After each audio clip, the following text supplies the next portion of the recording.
আজ করছি নিরামিষ পটল ভাপা, অনন্য স্বাদের। প্রথমে পটলগুলোকে ধুয়ে নিয়ে অল্প খোসা ছাড়িয়ে আর নুন আর সামান্য হলুদ মাখাতে হবে। সামান্য হলুদ দিলে কি হচ্ছে মানে যেন পুরো পটলগুলোকে এবারে হালকা আঁচে ভেজে নেবো। হালকা হয়ে গেছে, 2-3 মিনিট জাস্ট হালকা করে ভাজতে হবে।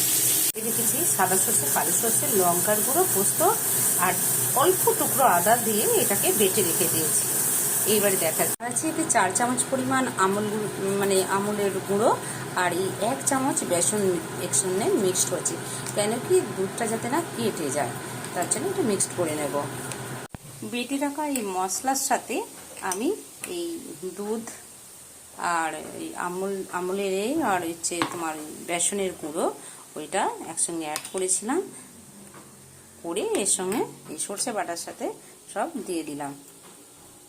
দিয়ে এবারে এর মধ্যে ভাজা পটলগুলো তুলে দেবো, কাঁচা লঙ্কা, তেল এইসব দেবো। পটলগুলোর সাথে দিয়ে দিয়েছি কাঁচা লঙ্কা আর অল্প পরিমাণ তেল এতে দেব, কাঁচা সর্ষের তেল। কাঁচা সর্ষের তেল দিলে খুব সুন্দর একটা ফ্লেভার আসে, দিয়ে দিলাম।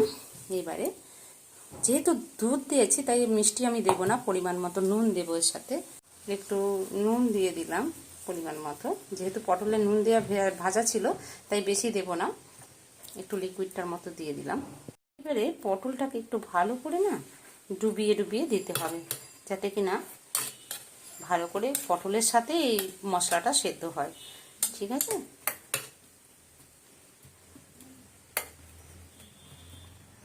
সেদ্ধ আমি স্টিমে বসিয়ে দেবো। এবারে কালার হওয়ার জন্য এই সামান্য হলুদ একটু দিয়ে দিলাম, জাস্ট হালকা মিঠা একটা হলুদ কালার, যার জন্য আমি এটা দিয়ে দিলাম। কড়াইতে আমি 1 গ্লাসের মতো জল গরম বসিয়ে দিয়েছি। এবারে আমি টিফিন বক্সটা এর মধ্যে বসিয়ে দেব। বাস, টিফিন বক্স বসিয়ে দিয়েছি, এবারে ফুটতে থাকবে আর আমি ঢাকা দেবো। মিনিট 15 আটলে 20 মিনিট রাখতে লাগবে না, 15 মিনিট এনাফ। এবং মিডিয়াম ফ্লেমে রেখে দিলাম, আস্তে আস্তে স্টিম হোক।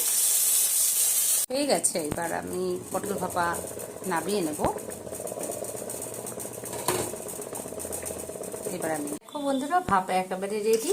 এবারে ভাপা দেবার আগে একটু নেড়ে চেড়ে নিতে হবে ভিতর থেকে, একটু যেন হালকা হালকা কালার এসেছে, তাই না?